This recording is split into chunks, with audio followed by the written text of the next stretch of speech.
WXII 12 News at 7 on the Triad CW starts now.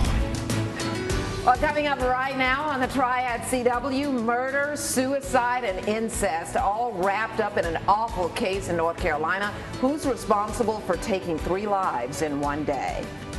College kids, they do what they do sometimes. It's not a surprise in that sense. Plus, a frat house raid at East Carolina University, what investigators say they found inside. Also this morning, a man is dead at the hands of a sheriff's deputy. Why that deputy claims that he felt threatened. Well, good Friday morning to you. I'm Devontae McKenna. And I'm Margaret Johnson. Are you now? Yes, I am. And guess who this is? I'm still Brianna Connor. Yes, since day one. Hasn't changed, right? No, ma'am. No, you know what? I am so excited about today. The forecast is just absolutely wonderful. And again, it's Friday. I know. It is Friday the 13th. I'm hoping meteorologist Michelle Kennedy won't hit us with any hocus pocus. Let's hope not. I'm hitting you with something later. Michelle. Put it on. You just HR. challenged me. HR. Hocus pocus. Well, I'm going to have to prank you, as my youngest is like, I'm going to prank you, Mom. And of course, he tells me before he pranks me. But look at this. Beautiful out at Bayview Resort in South Carolina, Myrtle Beach. Just gorgeous. You're now just dropped to 59 for your morning low, but you're still warmer than most folks in the Piedmont Triad there. Now, if you're heading to the beaches this weekend, this is a happy thought, right? Lots of sunshine out there. Paula Voigt just sent this to me on my Facebook page. Please post your photos on my Facebook page. Anything spring-like, beach-like, whatever you want to share with me that happens to share these wonderful conditions that we've been seeing. I would love to see it, and I'll share it with you here on the CW this morning as well throughout the day on the noon show too. 77 degrees as we go through the afternoon in Myrtle Beach today. Lower 70s if you're heading out toward Emerald Isle, those middle beaches, and dry conditions. Just really nice out at the beaches. You're going to hold on to the sunshine longer, we think, even through Saturday and Sunday. Those storm chances may arrive for us as well late Sunday and then move east. But you've got 50s walking out the door currently in the Triad with 79 for an afternoon high, and looking forward to the New Hope Run 5K with Kimberly Van Scoy and Laura Songster from WMAG. That happens Saturday morning with dry conditions. We'll have more on your weekend forecast and those storm chances. It is all coming up. Happening now at 7:02, authorities in North Carolina are looking into a series of murders that they think are all connected. Stephen Pladle gave his daughter Katie up for adoption 20 years ago, but reunited with her back in 2016 when she left her adoptive family to go stay with him in Nightdale. The two have been dealing with incest charges, and Katie recently left Stephen to go back to her adoptive family, and she also left the child they had together with him. Now, yesterday morning, officials found their baby boy dead in Nightdale, and by then, Stephen was already in Connecticut, where investigators say he shot and killed Katie and her adoptive father. Then he reportedly drove over to New York and killed himself. According to that devastating 911 call, Katie was probably expecting to see Stephen in Connecticut because he told her he'd bring the little boy to her. The man wanted for shooting and killing a Winston-Salem State University student on the campus of Wake Forest University is waking up in a Charlotte jail without bond this morning. Police arrested Jakir Austin Wednesday night in Charlotte on a murder warrant. Austin was wanted for the shooting death of Najee Baker, who was killed in January during a party at the barn on Wake Forest's campus. Now, 16-year-old Malik Smith is also accused in this case. He is in the Forsyth County Jail right now. A man accused of running off with a 15-year-old girl is in jail on a $2 million bond. 44-year-old Earl Cunningham appeared in a Guilford County courtroom through video conference yesterday. New charges include first-degree kidnapping and statutory rape. That girl is back with her family this morning, but deputies say Cunningham met the teen on social media.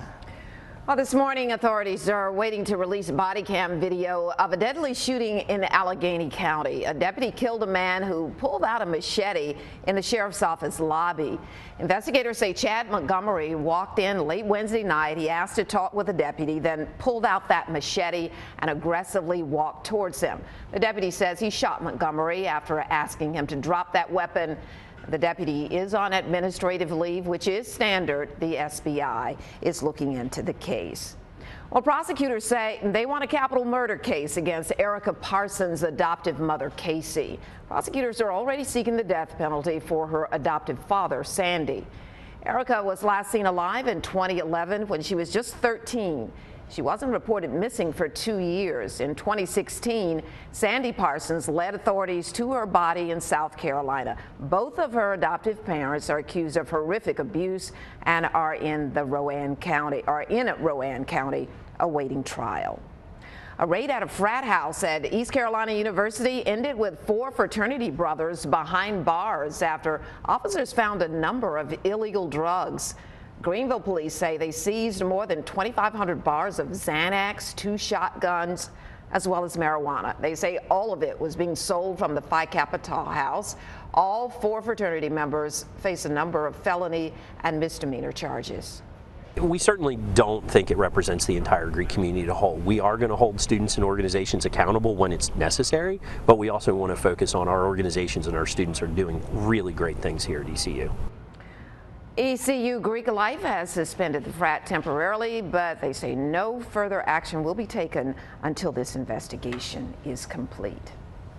Well, this morning, deputies are asking parents to pay real careful attention to what children are doing on their phones. And Margot, the message comes down to just one word. Don't be afraid to say no. I think there's this misconception that if we tell our children no, they're not going to appreciate that, they're not going to benefit from that. But as a parent, sometimes you have to say no and really set hard boundaries for your kids. And they are offering some more advice for parents who feel like they have tried everything. Make sure you have their passwords and do spot checks of social media accounts. There are ways to block your kids from downloading certain apps, and some companies even also offer tracking technology. Some students at a school in Winston-Salem pretty excited this morning, and understandably so. Jefferson Middle School students and their teachers are just back from New York City with $150,000. Yes, they won the Samsung Solve for Tomorrow contest, along with 2 other schools across the country. They had to use what they've learned in STEM classes to come up with an idea and a project.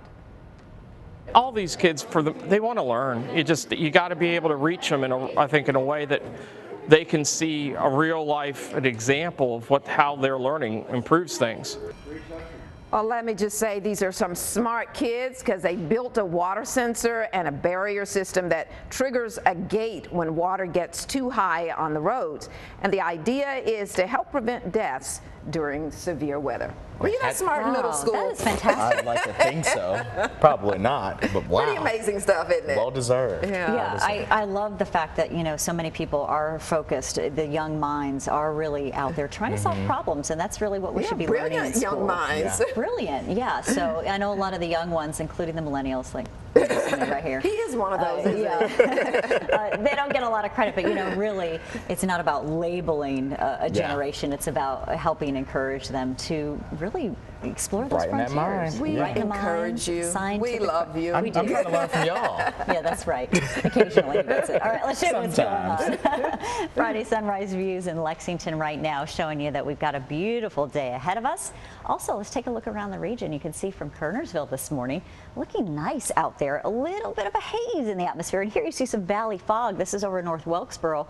Of course, that's a little lower elevation as you come down the mountains, and then you can see Poors Knob in the background there. That is looking out from Talia Espresso there, and here from La Boutique in Reedsville. Isn't that a beautiful shot this morning from Winston-Salem too? You've got a nice day coming your way. Please remember the sunscreen. I know I've been talking a lot about that, but as you get into the season, we can forget about the sunscreen, and also staying hydrated. It's been hard with all that pollen out there, even for folks who don't have allergies. We've got some very high pollen counts that have come in, and in the next couple of days, we'll begin to see a little bit of help from rain going into Sunday, so that should drop things down. But drinking water can assist with allergy concerns. 60 degrees in Greensboro, 62 in Winston-Salem from yesterday. Those were actual highs late afternoon, but our highs yesterday mid-70s. Now 54 degrees in Greensboro. We see temperatures out there at 52 in Charleston, West Virginia. Along that boundary, though, we got some scattered showers. This is going to stay away from us. We talked about that ridge of high pressure keeping us in a nice, warm, dry bubble today, and we'll keep you at 76 through about 7 o'clock tonight. So temperatures gradually backing off for that game against the Carolina Mudcats. This is this evening at BB&T Ballpark. Foothill temperatures also, look at the 74 degrees around lunchtime. I mean, take it outdoors. 77 as we head into the late afternoon hours too, and near 72 in the mountains. So we feel pretty good. Winds out of the south at about 10 to 15 miles an hour. And here you go. We're looking at our severe weather threat as we head through Saturday. It really starts to fire up. If you're taking a little weekend trip down to Atlanta, please make sure your weather alerts are turned on your phone. You can do that on your phone settings, and also have your WXI 12 app ready to go. We'll alert you to severe weather too as we head into Sunday because slight risk area here for the Triad. What we could be looking for now would be thunderstorms that would drop out some damaging winds. It's one of our bigger concerns, along with some really intense rains. That could mean some flash flooding for us because we're dry in some sections and have been dry for a little while now, so the soil may not be able to absorb it all. By Saturday, you're looking at, oh, did you see some 80s pop up on that model forecast? I think we're going to get there. Even today in Burlington, Graham, heading east, we could see some of those temperatures just shoot up. 60s for Sunday, and those thunderstorm chances, here they come late Sunday afternoon into your Monday morning. We expect to see heavy rains, isolated severe risk, and then we're much cooler. Hate to tell you, about 60 degrees on Monday with 30s possible Tuesday. So holding off on all your planting for spring flowers may be a good idea, as we're going to play with some cooler conditions heading into next weekend too. I don't know about you, but I'm so ready to get into my garden. I'm like asking Michelle every day, can I plant yet? The answer, still no. So Michelle, I'll ask you tomorrow. Okay, checking traffic conditions for you right now. Things still look good. In the Piedmont Triad, no major highways and interstates with any crashes or backups to mention. But I do want to let drivers in Caswell County know about an incident reported that's blocking one lane of Cherry Grove Road near Pagetown. We're waiting to get the all clear on this one. For the time being, avoid the area if you can. For the very latest traffic updates, stay with us this morning right here on the Triad CW. Well, coming up on the Triad CW, with 2 pardons under his belt, President Trump could soon make a third. What former White House official sources say he might pardon. Plus, we have all seen fight clubs happen inside the movies, but what about inside of a school? How a Connecticut teacher found his way right in the middle.